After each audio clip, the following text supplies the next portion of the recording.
శుక్లాంబరధరం విష్ణుం శశివర్ణం చతుర్భుజం ప్రసన్నవదనం ధ్యాయేత్ సర్వవిఘ్నోపశాంతయే. 62వ అధ్యాయం భువనకోశ ధ్రువ సంస్థాన వర్ణనం. బుద్ధిమంతుల్లో శ్రేష్ఠుడైన వాడా ఓ సూత మహర్షి, విష్ణు కృపచేత ధ్రువుడు గ్రహముల కేంద్రస్థానం ఎట్లు పొందగలిగేనో ఈ వృత్తాంతం దయతో మాకు వివరింపుడు అని ఋషిగణం సూతుని పృచ్ఛించిరి. వారి అభ్యర్థనం మన్నిస్తూ సూతుడు, మహామునులారా, ఈ ప్రశ్నను నేనే అడగగా సర్వశాస్త్ర నిష్ణాతుడగు మార్కండేయ మహాముని నా కోరిక మన్నించి ఆ ముని నాకు ఎట్లు తెలిపెనో అదే విధంగా ఉన్నది ఉన్నట్లు మీకు తెలుపుతున్నాను వినడు. మార్కండేయుడు ఇట్లు చెప్పెను. సర్వశాస్త్ర పారంగతులలో శ్రేష్ఠుడు, మహా తేజస్వి, చక్రవర్తి సామ్రాట్టు ఉత్తానపాదుడైన మహారాజు ఈ పృథ్విని పాలించెను.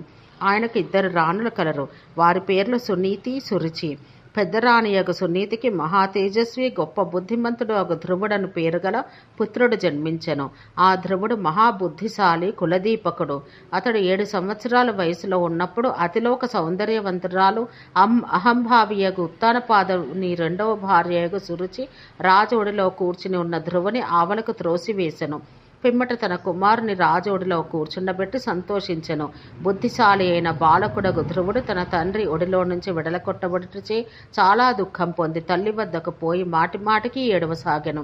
శోకం చేత ఆక్రమించబడిన మనసు గల అతని తల్లి సునీతి ఏడుస్తున్న పుత్రునితో, సురుచి అను నీ సవితి తల్లి నీ తండ్రికి చాలా ఇష్టమైనది. ఆమె కుమారుడు కూడా అట్టివాడే. అభాగ్యురాలగు స్త్రీకి అనగా నాకు అభాగ్యుడవగు నీవు పుత్రుడుగా జన్మించావు. నీవు అనుకొనుచున్నది ఏమి? ఏలో పలుమార్లు ఏడుస్తున్నావు. నీవు దుఃఖితుడవై నా శోకం పెరుగునట్లు చేస్తున్నావు.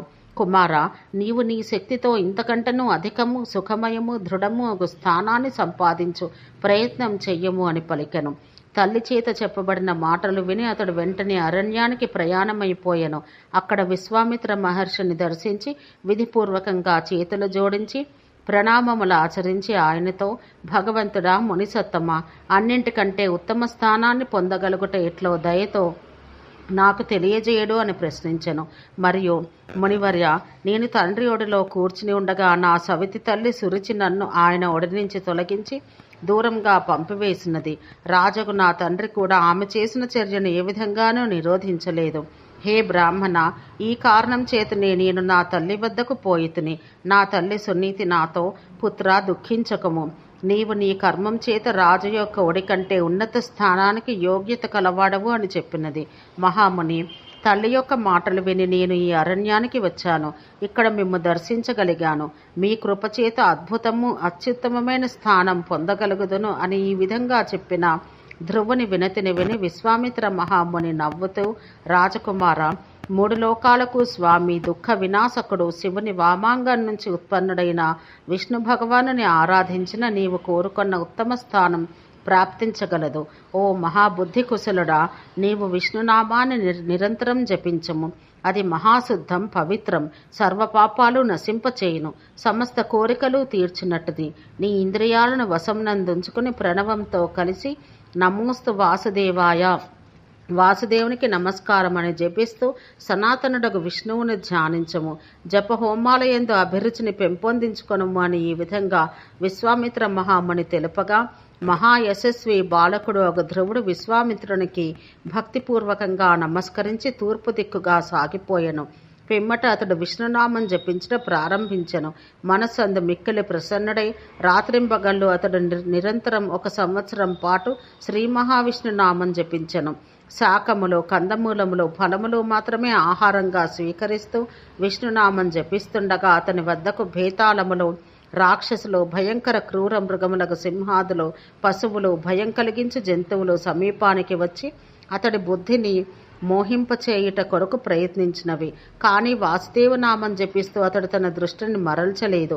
ఈ విధంగా విష్ణునామ జపం చేస్తున్న సమయంలో అతడి తల్లి సునీతి రూపం ధరించి ఒక పిశాచం అతని వద్దకు చేరుకుని పెద్ద దుఃఖంతో కపటనాటకంతో రోధించట ప్రారంభించెను. నీవు నాకొక్కడవే పుత్రుడవు. నిన్ను నీవు ఏల హింసించుకుంటున్నావు, నన్ను అనాథను చేసి ఏల తపం చేస్తున్నావు అని మాయారోధనం చేసెను. అయినా ఆ బాలకుడు తన తపస్సు కొనసాగిస్తూ ఈ విధంగా రోధిస్తున్న స్త్రీ వైపు చూడను కూడా చూడక ఏకాగ్రచిత్తుడై విష్ణు భగవాను నామమునే జపించెను. పిమ్మట అన్ని విధములకు విఘ్నములు బాధలు సమసిపోయినవి.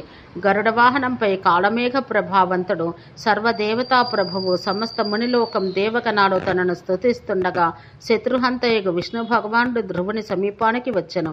ఆ భగవానుడు ధ్రువుని సమీపానికి రాగా చూసి ఈతడెవ్వరు అని ఆలోచనలో పడి తన నేత్రాలతో జగత్పిత విష్ణువును కన్నులారా త్రాగివేచుచు మహాప్రభావశాలియగు ధ్రువుడు శంఖుని అగ్రభాగాన నమో వాసుదేవాయ అని జపం చేస్తున్న ధ్రువుని ముఖమున విష్ణు భగవానుడు ముద్దుడెను. పిమ్మట విష్ణువు ఆ బాలకునికి సర్వోచ్చతమ జ్ఞానాన్ని ప్రాప్తించెను. ఆ బాలుడు విష్ణువు యొక్క సముఖాన ఆయన మహత్యాన్ని వర్ణిస్తూ దేవతా ప్రభువగు స్వామి, హే శంఖచక్ర గదాధరి, హే త్రిలోకాత్మ సర్వాత్మ, వేదరహస్యాలనే ఆత్మగా గలవాడా కేశవ, నాకు నీ శరణం ప్రాప్తించింది. సనకాది మహర్షులు కూడా నీ మాయ తెలియలేక ఉన్నారు. అందుచేత నేను నిన్ను ఎట్లా తెలియగలను? భువనేశ్వర, నీకు నమస్కారమని స్తుతించెను. అంతటా విష్ణువు మందస్మితాంతరంగుడై ధ్రువునితో, ప్రియపుత్ర రమ్ము, నీవు ధ్రువుడవగుము. నీవు గ్రహముల మధ్య ఎందు దృఢము అగు నివాసమును ప్రాప్తించుకొనగలవు. నీవు నీ తల్లితో కూడి గ్రహముల యందు విశిష్ట స్థానం పొందుతావు. ఆ స్థానం నాకు చెందినట్టిది. ఉచ్చతమైన ధ్రువస్థానం ఉన్నతమైనది. నేను మొదట తపస్సు ద్వారా శంకరుని ఆరాధించి ఆ స్థానాన్ని ఆయన నుంచి పొంది ఉంటిని. ఏ భక్తుడు ప్రణవంతో కూడిన వాసుదేవ నామాన్ని నమః శబ్దంతో కలిపి జపించనో, అనగా నమో భగవతే వాసుదేవాయ అన్న జపాన్ని చేయనో అతడు ధ్రువస్థానాన్ని ప్రాప్తించుకొనగలడు అని తెలిపెను. అంతట సర్వదేవతలు, సిద్ధులు, మునులు, గంధర్వులు ఆ ధ్రువుని తల్లితో కూడిన ఆ స్థానమును స్థాపింపచేసిరి. ఈ విధంగా విష్ణువు ఆజ్ఞచేత గ్రహకేంద్ర స్థానమందు ఆ బాలకుడు తన నివాసం ఏర్పరచుకొనెను. ద్వాదశాక్షరి మంత్రం ద్వారా మహా తేజస్వియగు ధ్రువుడు అన్నింటికంటే ఉచ్చమైన స్థితిని పొందగలిగెను. ఎవరు వాసుదేవునికి నమస్కరించరో వారు ధ్రువలోకం ప్రాప్తింపచేసుకుని ధ్రువత్వాన్ని పొందగలుగుతారు. భువన కోశ ధ్రువ సంస్థాన వర్ణనం అను 62వ అధ్యాయం సమాప్తం.